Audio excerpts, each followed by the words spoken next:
بسم اللہ الرحمن الرحیم۔ صحیح بخاری کتاب الوحی حدیث نمبر 6۔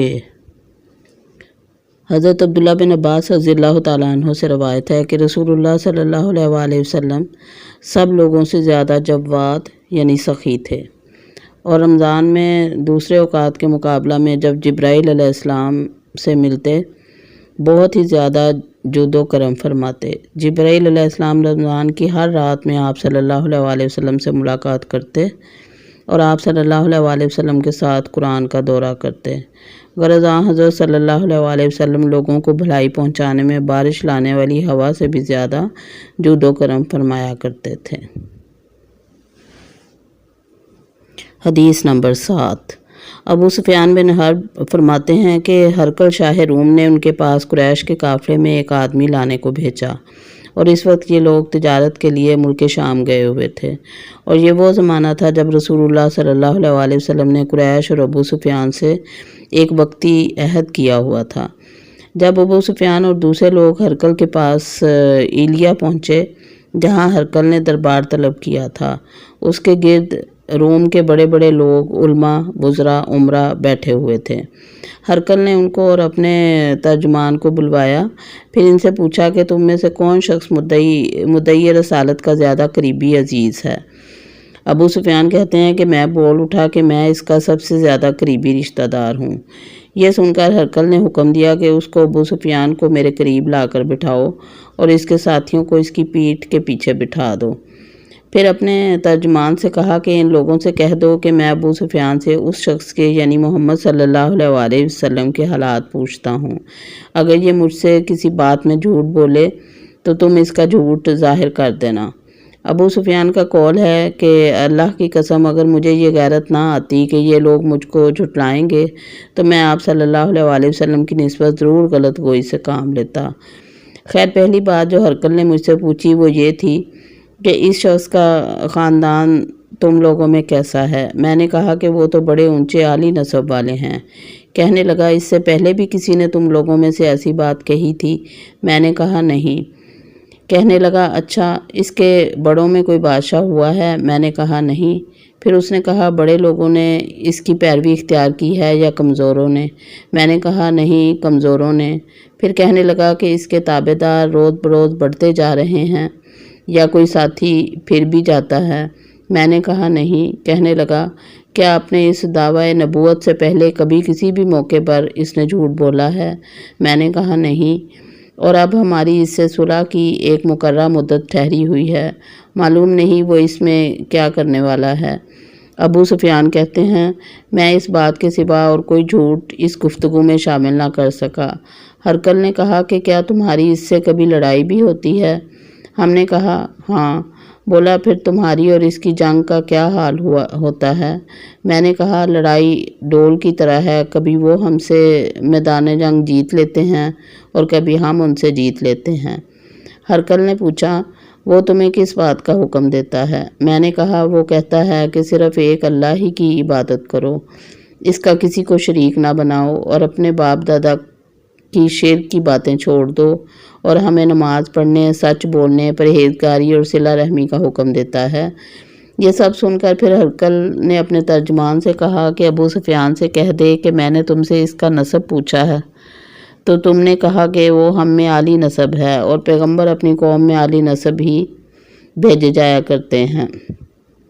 میں نے تم سے پوچھا کہ دعوی نبوت کی یہ بات تمہارے اندر اس سے پہلے کسی اور نے بھی کہی تھی تو تم نے جواب دیا کہ نہیں۔ تب میں نے اپنے دل میں کہا کہ اگر یہ بات اس سے پہلے کسی نے کہی ہوتی تو میں سمجھتا کہ اس شخص نے بھی اسی بات کی تقلید کی ہے جو پہلے کہی جا چکی ہے۔ میں نے تم سے پوچھا کہ اس کے بڑوں میں کوئی بادشاہ بھی گزرا ہے؟ تم نے کہا کہ نہیں۔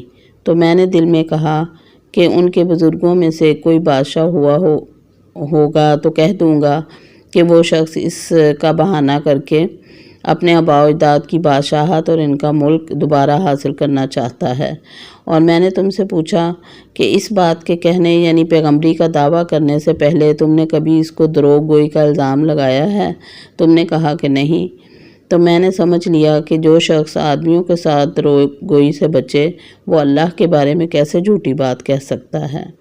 اور میں نے تم سے پوچھا کہ بڑے لوگ اس کے پیرو ہوتے ہیں یا کمزور آدمی؟ تم نے کہا کہ کمزوروں نے اس کی اتباع کی ہے۔ تو دراصل یہی لوگ پیغمبروں کے متبعین ہوتے ہیں۔ اور میں نے تم سے پوچھا کہ اس کے ساتھی بڑھ رہے ہیں یا کم ہو رہے ہیں؟ تو تم نے کہا کہ وہ بڑھ رہے ہیں، اور ایمان کی کیفیت یہی ہوتی ہے حتیٰ کہ وہ کامل ہو جاتا ہے۔ اور میں نے تم سے پوچھا کہ آیا کوئی شخص اس کے دین سے ناخوش ہو کر مرتد بھی ہو جاتا ہے؟ تم نے کہا نہیں۔ تو ایمان کی خاصیت بھی یہی ہے، جن کے دلوں میں اس کی مسرت رچ بس جائے وہ اس سے لوٹا نہیں کرتے۔ اور میں نے تم سے پوچھا کہ آیا وہ کبھی عہد شکنی کرتے ہیں؟ تم نے کہا نہیں۔ پیغمبروں کا یہی حال ہوتا ہے، وہ عہد کی خلاف ورزی نہیں کرتے۔ اور میں نے تم سے کہا کہ وہ تم سے کس چیز کے لیے کہتے ہیں؟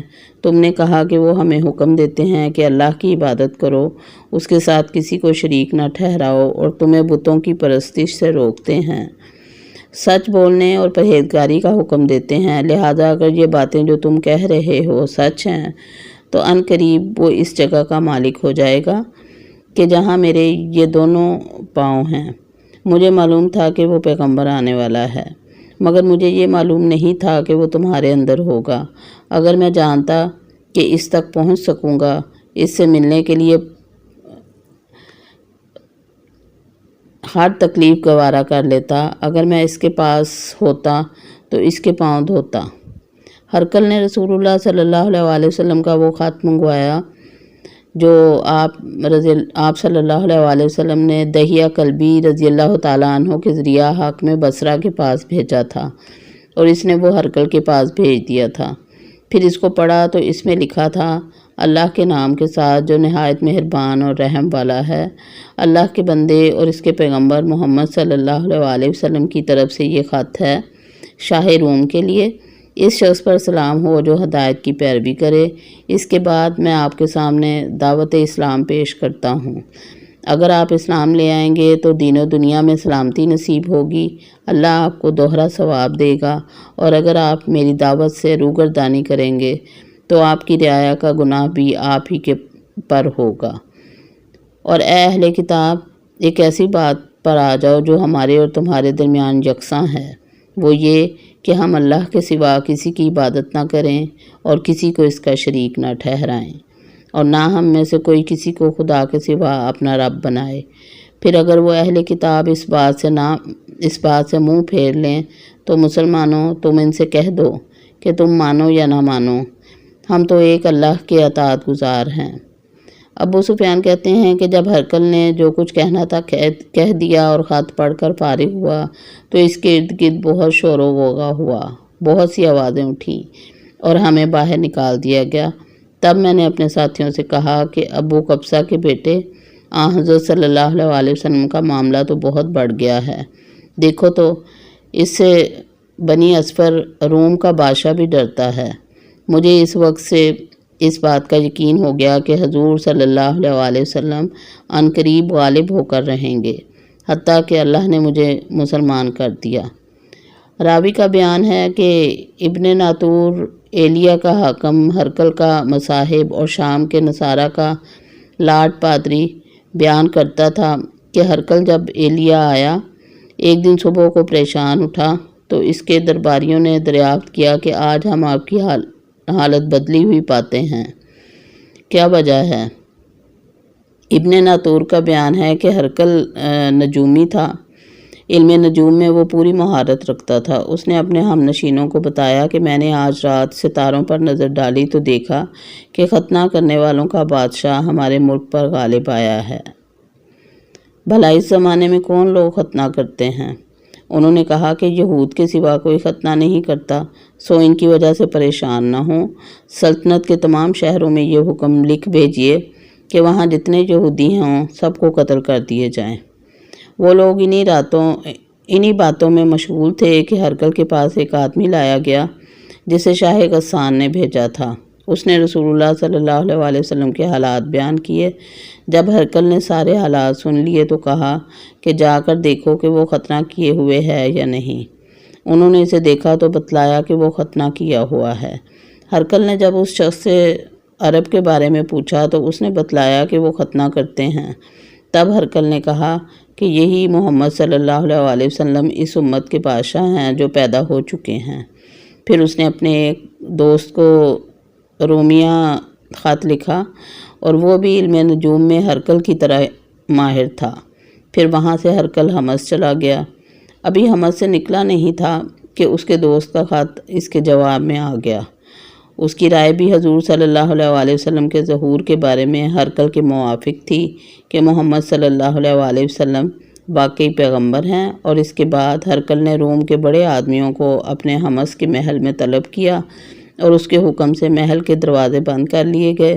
پھر وہ اپنے خاص محل سے باہر آیا اور کہا، اے روم والو، کیا ہدایت اور کامیابی میں کچھ حصہ تمہارے لیے بھی ہے؟ اگر تم اپنی سلطنت کی بقا چاہتے ہو تو پھر اس نبی صلی اللہ علیہ وسلم کی بیعت کر لو اور مسلمان ہو جاؤ۔ یہ سننا تھا کہ پھر وہ لوگ وحشی گدھوں کی طرح دروازوں کی طرف دوڑے مگر انہیں بند پایا۔ آخر جب ہرقل نے اس بات سے ان کی یہ نفرت دیکھی اور ان کے ایمان لانے سے مایوس ہو گیا تو کہنے لگا کہ ان لوگوں کو میرے پاس لاؤ۔ جب وہ دوبارہ آئے تو اس نے کہا، میں نے جو بات کہی تھی اس سے تمہاری دینی پختگی کی آزمائش مقصود تھی، سو وہ میں نے دیکھ لی۔ تب یہ بات سن کر وہ سب کے سب اس کے سامنے سجدے میں گر پڑے اور اس سے خوش ہو گئے۔ بالآخر ہرقل کی آخری حالت یہی رہی۔ عبداللہ کہتے ہیں کہ اس حدیث کو صالح بن کیسان، یونس اور معمر نے بھی زہری سے روایت کیا ہے۔